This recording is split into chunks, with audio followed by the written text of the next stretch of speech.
So I am recording this at the beginning of the year. It is February, and so maybe you're watching this because for Christmas you finally got a ring.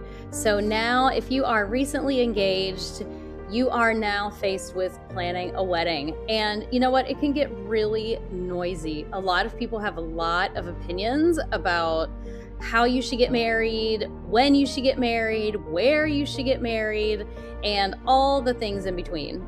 And it can get really overwhelming. And so I've put together a list of things that I have found from being a wedding photographer in a past life for a very long time, and also a recent bride. So I got married last year, and there were a lot of things that I learned from my own wedding planning process, and also just from being in the wedding industry for so long. So check it out.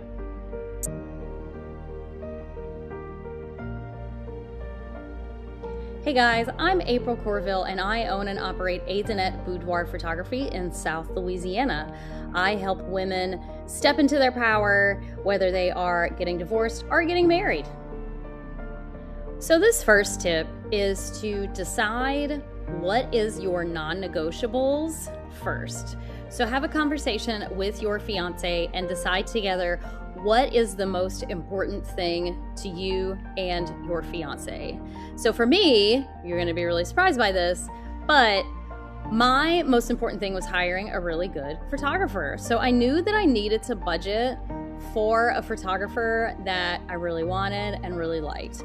For my fiance, he wanted a very specific vibe whenever it came to the venue. So we had that discussion and budgeted accordingly, and then everything else we kind of either got secondhand, completely eliminated, or we did it ourselves. So for example, a dress for me was not a huge deal. I mean, I wanted it to look nice, but I wasn't one of those brides that had dreamed about her wedding dress her entire life. So I found one that I liked, and I got it secondhand. My groom, my fiance, didn't even know what a groom's cake was, so we just eliminated it. Why have the expense when he has no idea what it even is? So decide what's really important to you and your fiance, and then kind of just sort of cut corners on the rest. It's going to save you a lot of money and probably also a lot of frustration as well, because it definitely adds up fast. Okay, so this next one might anger your mom or your mother-in-law or your aunties or your cousins, but I'm gonna say it. Cut out the noise. Weddings can hold a lot of pomp and circumstance. They can hold a lot of tradition, and they have a lot of opinions that you're gonna hear a lot of opinions from Taunt Marie and Mama and your cousin and your best friend, and everybody is going to be telling you what you should and should not do or how you should do things. And I am just going to tell you right now to go ahead and cut out the noise and remind yourself of this throughout the process. It is your wedding. It is your fiance's wedding. It is the two of you. It is y'all's special day. And all that matters is what you guys want. Nothing else. If you try to keep everybody happy and you try to listen to everyone and cater to everyone's wants and needs, you're going to end up over budget, tired, and a little resentful. And that's really not emotions that you want associated with your big day. So this next one is actually a little counterintuitive. A lot of people do this backwards, but then they end up with a lot of frustration and heartbreak. So that is, choose your venue first, then pick your date. I know that sounds kind of backwards, but hear me out. There's nothing worse than choosing your date and then realizing that every other couple in the state of Louisiana has also chosen that date, and you cannot find a venue that's available for the date that you want. Here in Louisiana, our wedding season is really limited to March and April, and then October, November. So there's only a limited number of weekends during that time where every single couple is trying to get married. So to have the most flexibility is to find the venue that you really like first, and then see what dates they have available, and then pick whatever date is open. It's going to save you so much heartbreak. It's going to save you so much frustration. And unless you have a date that is very significant to you and your fiance, most of the time, wedding dates don't really have any significance before the wedding. Okay, we're doing a little set change because I was losing light outside, so we had to move, so we have a little bit of a background change and a little bit of a light change. And if you see this big blurry black and white fluff in the background, that's my big giant cat. So,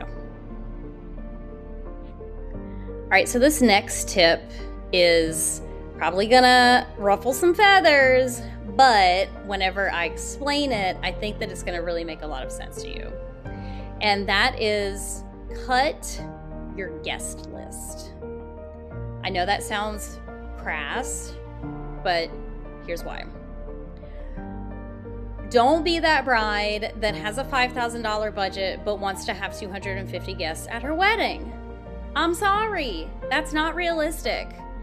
In Louisiana, when you are paying for catering and cocktails and beverages, when you're feeding your guests, you can expect to pay between $50 on the low side to $150 on the high side per head. That is including staff. So your photographer and your musicians, yeah, you got to feed them too.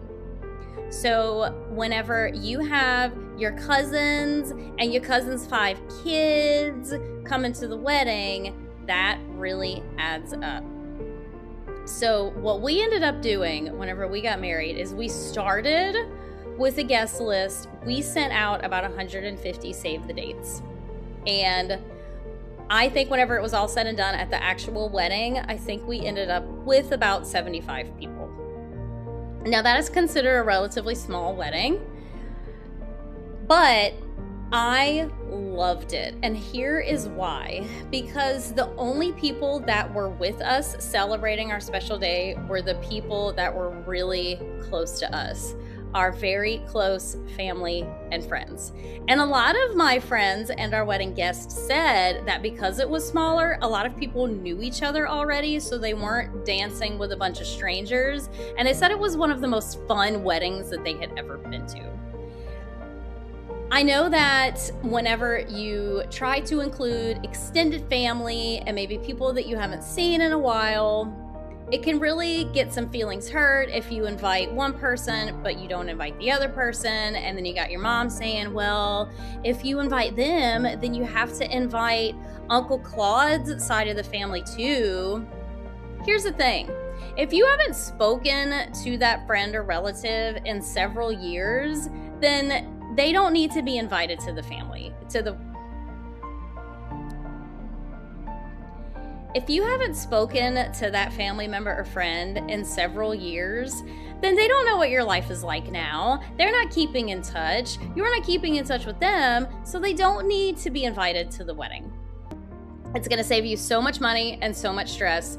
Make that clear ahead of time before you start trying to send out invitations.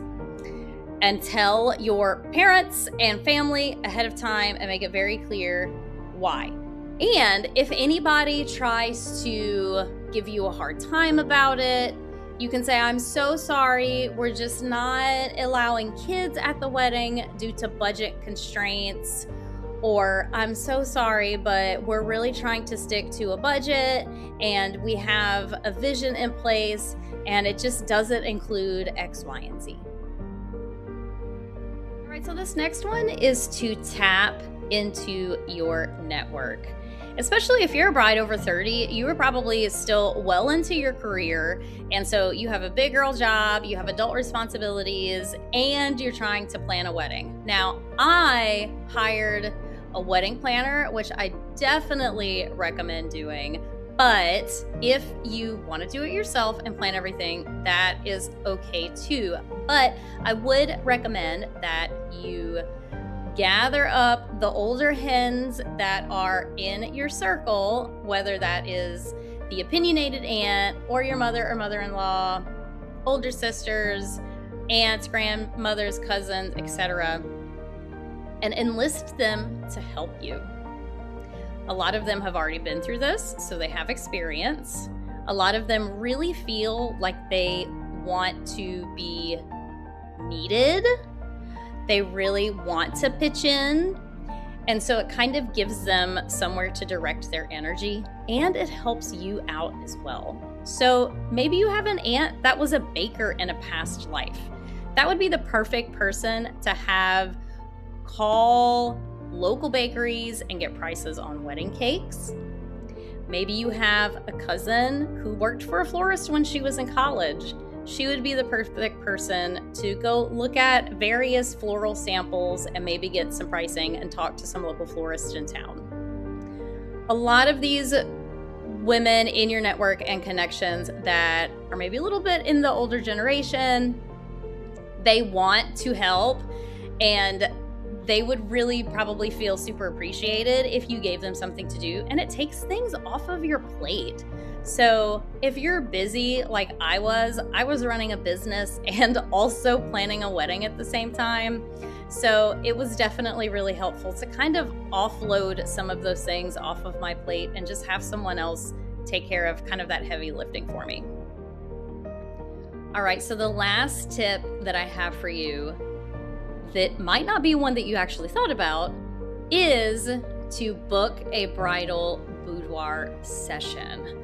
Now, I know that a lot of wedding photographers are now offering bridal boudoir, and if you want to keep things super simple, you can do that. But if you hire someone like Dannette Boudoir Photography, because we specialize in boudoir, we have a lot of the accessories already here in our studio as part of our style vault. So for brides, we call that the bridal vault. And what it has in it is we've got a few different veils, we have some garters, we have lots of pearls, we have tons of different white, light blue, and kind of blush colored lingerie that you can use for your boudoir session. And if you go with a wedding photographer or someone who doesn't specialize in boudoir, you're gonna have to wait until all of those pieces come in before you do your session, and that can kind of be some additional stress for you to handle that's on your plate. Why a boudoir session? Well, that's actually a really great question to ask. So if your wedding is coming up, you are probably working out like crazy. You might be bleaching your teeth. You're taking good care of your skin. You might be tanning or getting spray tans. You're probably dieting. Maybe you're, getting your eyebrows microbladed or getting eyelash extensions. You are doing the glow up, right? And so why only use that on one day? Getting a bridal boudoir shoot done before your wedding is a really great way to capture all of that work that you're doing on yourself, and it gives you another day to kind of show off all that hard work that you're doing. Now, the other thing is that, yes, it's a great gift for your wedding night or your honeymoon. It's a great gift for your special person to be, whether it's a wife or a groom. But it really is a great way for you to kind of refill your cup and do something for yourself. So it's an opportunity. We have a hairstylist and makeup artist that comes. So it's a really great way to kind of get your makeup professionally done before you have it done for your wedding. It is also a great way to kind of step away from all of the stress and being pulled in a bunch of different directions. You're gonna have people asking you all these questions and asking for your input on all of these things. And having a boudoir session is really all about you. You don't have to answer to anyone. You don't have to make decisions on anything. You really just show up. And it is a great way to kind of reconnect with yourself and reconnect with your sensuality and kind of just take a day out of the chaos to kind of recommit to yourself. Also, what better way to capture the moment that you're in? If this is your first wedding, then maybe you're gonna start a family soon and your body is gonna change and your life is gonna change. Once you get married, things just kind of happen so quickly, and being able to document who you are now as a single person before you have kids is gonna be something really special 10, 20 years down the road once you've started a family. So we do serve South Louisiana. We have women that drive from all over the state, Lake Charles, Alexandria, Mandeville, Covington, North Shore, but we are located right in the center here in Lafayette. And if you are interested in doing a bridal boudoir shoot with me, then go ahead and leave a comment below. Thanks so much for listening and watching. If you liked today's content, go ahead and hit subscribe, and we will see you soon.